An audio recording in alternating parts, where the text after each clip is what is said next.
What's up guys? Another day, another player. Welcome to our reaction video presenting Donnell Paulino.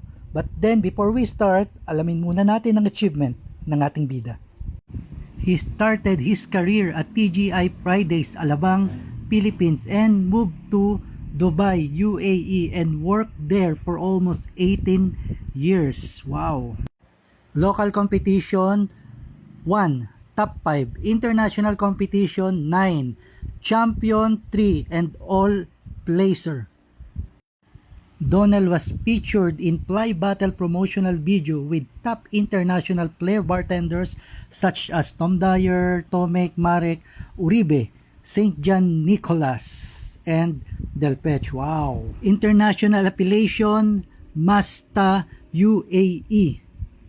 Again, his 18 years stay at UAE made his way to manage his own business such as Bar Maestro Dubai Event Company and Tok Hang Restaurant at Dubai.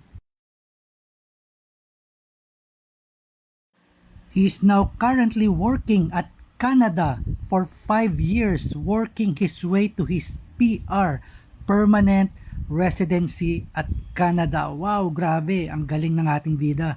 Nakaka-inspire talaga. So guys, I'm sure all of you are excited. Hindi na natin papatagalin to. Ladies and gentlemen, presenting Donnell Paulino.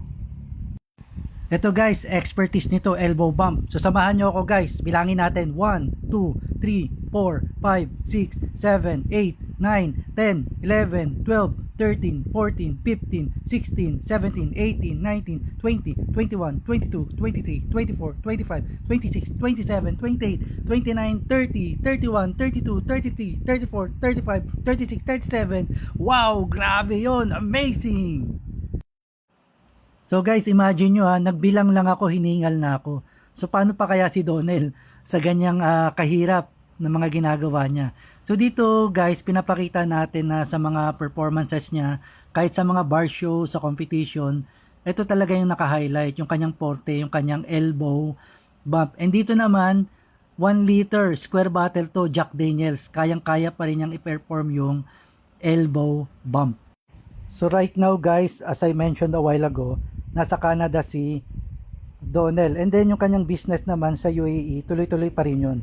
Marami naman siya mga trusted friend at mga staff na napagkakatiwalaan niya habang tinatrabaho niya yung kanyang permanent residency sa Canada. So Donnell, maraming salamat at pinaunlakan mo kami na maipakita yung na-achieve mo dyan sa ibang bansa. Isa ka talagang tunay na bayani ng ating bayan, yung mga overseas worker natin. And imagine yung haba ng stay mo sa UAE, tapos ngayon nandiyan ka na sa Canada. So salute sa iyo brother and hope to see you soon. Sana pag uwi mo ng Pilipinas makapag-meet tayo or makapag-usap tayo personally. So hanggang dito na lang guys yung video natin. Don't forget, Donnell Paulino, a true player bartender. Proud Pinoy.